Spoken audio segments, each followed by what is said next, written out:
आज हम unit first के अंदर रेफ्रिजरेशन मेथड्स पढ़ेंगे। रेफ्रिजरेशन मेथड्स में लास्ट टाइम मैंने बताया था आपको कि first one is ice refrigeration, second evaporative refrigeration, steam jet refrigeration and refrigeration by using liquid gases, vapour compressor refrigeration systems, vapour absorption refrigeration system and air refrigeration system, और last one is dry ice refrigeration.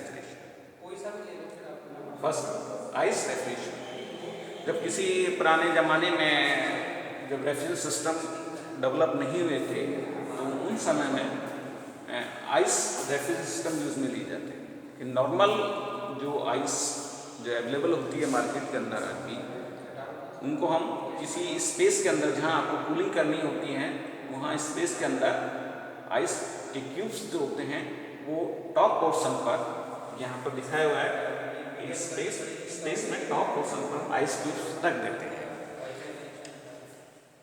Air जो existing air space के अंदर होती है वो hot air available होती है, तो हॉट एयर जैसे ही उस टॉप पोर्शन पर आइस क्यूब्स के कांटेक्ट में आएगी तो उसका टेम्परेचर डाउन हो जाएगा, और जैसे ही एयर का टेम्परेचर डाउन होता है तो उसकी डेंसिटी जो है ज़्यादा हो जाती है in compare to hot air. तो जैसे ही डेंसिटी ज़्यादा होने का कोल्ड एयर जो अवेलेबल होगी वो स्पेस के अंदर नीचे आएगी और वो रिप्लेस करेगी हॉट एयर को जिसकी डेंसिटी कम है। जब जैसे ही हॉट एयर वापस आइस क्यूब से कांटेक्ट में आएगी इट विल बी कूल और ठंडी हो जाएगी, और ठंडी होने पर बाहरी होने पर वापस ये एक नीचे की ओर आएगी। इस तरह से ये एक नेचुरल सर्कुलेशन ऑफ एयर जो है बन जाता है और धीरे धीरे पूरा रूम ठंडा हो जाता है। तो जो भी आइस क्यूब्स में से वाटर निकलता है या पिघलता है तो इसके लिए हम ड्रेनेज सिस्टम यहाँ लगा सकते हैं कि ये जो है पूरा वाटर आपका ड्रेन हो जाता है। इस तरह से पूरा रूम जो है धीरे धीरे ये ठंडा हो जाता है। This is type of olden days के ज़माने में आइस रेफ्रिजरेशन मेथड्स यूज में लिए जाते हैं। सेकेंड रेफ्रिजरेशन मेथड है evaporative refrigeration, most common system है। जैसे कि किसी मटके में पानी का ठंडा होना, ये एवापोरेटिव रेफ्रिजरेशन के एक एग्जाम्पल है कि पानी जैसे ही मटके में भर जाता है तो मटके के जो बॉटम जो होता है वो पोरोसिटी होती है, तो पानी के ड्रॉपलेट्स हैं वो outside the portion of the pot वहाँ पर आ जाते हैं, और एयर जैसे ही उस वाटर ड्रॉपलेट से कांटेक्ट में आती है, हॉट एयर कांटेक्ट में आती है, तो वाटर ड्रॉपलेट्स एवापोरेट होते हैं, और एवापोरेट होने के लिए आवश्यक जो लेटेंट हीट होती है वो आपके remaining water inside the pot या मटके के अंदर जो पानी होता है उसमें से वो लेटेंट हीट को एब्जॉर्ब करती हैं, और एब्जॉर्ब करने के बाद में मटके के अंदर का पानी में से हीट निकलती है, और जो वाटर ड्रॉपलेट जो बाहर है सरफेस पर वो एवापोरेट हो जाते हैं। इस तरह से धीरे धीरे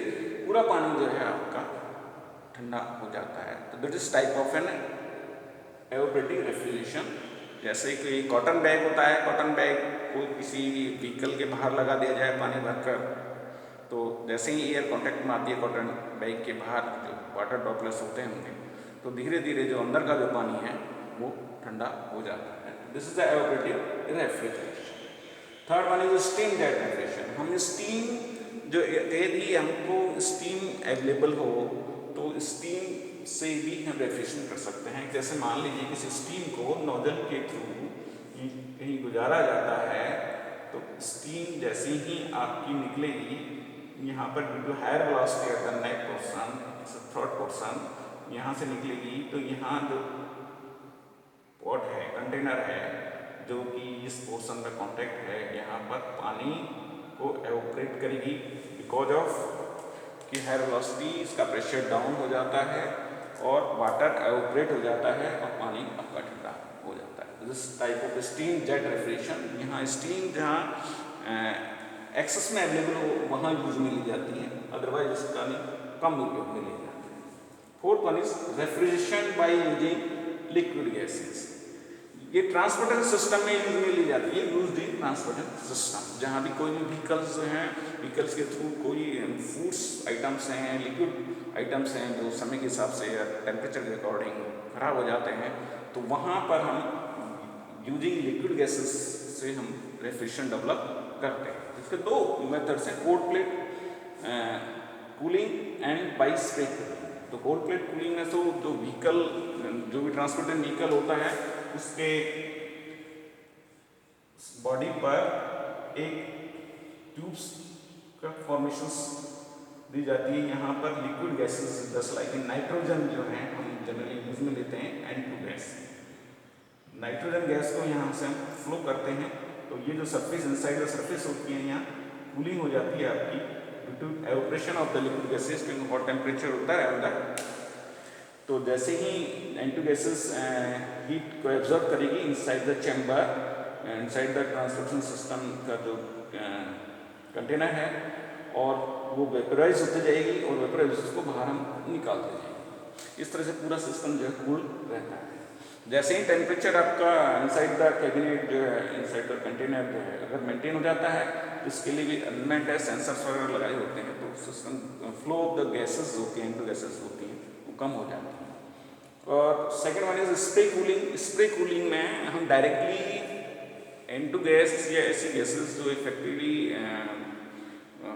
किसी भी सामान को, फूड आइटम या लिक्विड आइटम को खराब नहीं करती हो, इस तरह की गैसेस जो कि N2 इजीली अवेलेबल होती हैं, तो N2 गैस को हम डायरेक्टली उस कंटेनर के अंदर स्प्रे कर देते हैं थ्रू नोजल्स। जैसे यहाँ से स्प्रे किया तो यहाँ से हम स्प्रे कर देते हैं। स्प्रे करने से जो भी हीट है जो एब्जॉर्ब करेगी गैसेस, और उसको टेम्परेचर जो है इनसाइड द केबिन जो है या इनसाइड द कंटेनर कम कर देगी।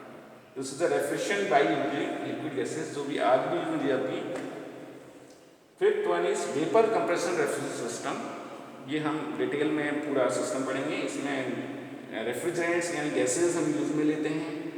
रेफ्रिजरेंट्स को यूज में लेते हुए compressor, condenser, expansion device and cooling system या एवापोरेटर्स को हम बोलेंगे। ये हम चार मेन कंपोनेंट्स यूज में लेते हैं। And through using the refrigerant हम जो कूलिंग सिस्टम होता है यानी एवापोरेटर होता है, वहाँ हम कूलिंग करते हैं। And again we have to reuse the gases, reuse the gases. उस गैसेस को वापस कंप्रेशन करेंगे, कंप्रेशन करने के बाद कंडेंसेशन करते हैं, कंडेंसेशन के बाद एक्सपेंशन करते हैं, एक्सपेंशन के बाद में फिर एवापोरेशन यानी यहाँ पर कूलिंग होती है। फर्दर जैसे ही वेपर्स फॉर्मेशन होता है, फर्दर कंप्रेसर के पास भेजते हैं। इस तरह से रिसाइकिल चलता रहता है। इसकी हमें डिटेल स्टडी फर्दर एक पूरा यूनिट है। इस तरह से vapour addition system, vapour addition system में भी इस तरह के जो रेफ्रिजरेंट यूज में लिए जाते हैं, जो किसी पर्टिकुलर दूसरे जो लिक्विड्स में होते हैं वो एब्जॉर्ब भी हो जाते हैं, और एज वेल एज जब चाहें जब वो सेपरेट भी हो जाते हैं। जैसे कि water, ammonia and hydrogen gases. तो वाटर, अमोनिया एक दूसरे के सॉल्युबल होती हैं, तो वाटर अमोनिया जब चाहें हायर टेम्परेचर पर सेपरेट हो जाती हैं, और लो टेम्परेचर पर वो सॉल्युबल हो जाती है। इस तरह से इनका रेफरेंस सिस्टम डेवलप होता है। ये भी अपने पूरी यूनिट अलग से पढ़ेंगे। Just like air reference system, from the air using air as the media, air as the refrigerant, हम रेफरेंस सिस्टम डेवलप करेंगे। इसके अंदर भी कंप्रेसर होता है, हीट एक्सचेंजर होता है, एक्सपेंडर होता है, और कूलिंग सिस्टम यानी आपका एवापोरेटर होता है। Eighth one is dry ice refrigeration. Basically dry ice जो होती है सॉलिड CO2 है, सॉलिड CO2। CO2 का सब्लिमेशन टेम्परेचर होता है -78 डिग्री सेल्सियस पर एट एटमॉस्फेरिक प्रेशर पर।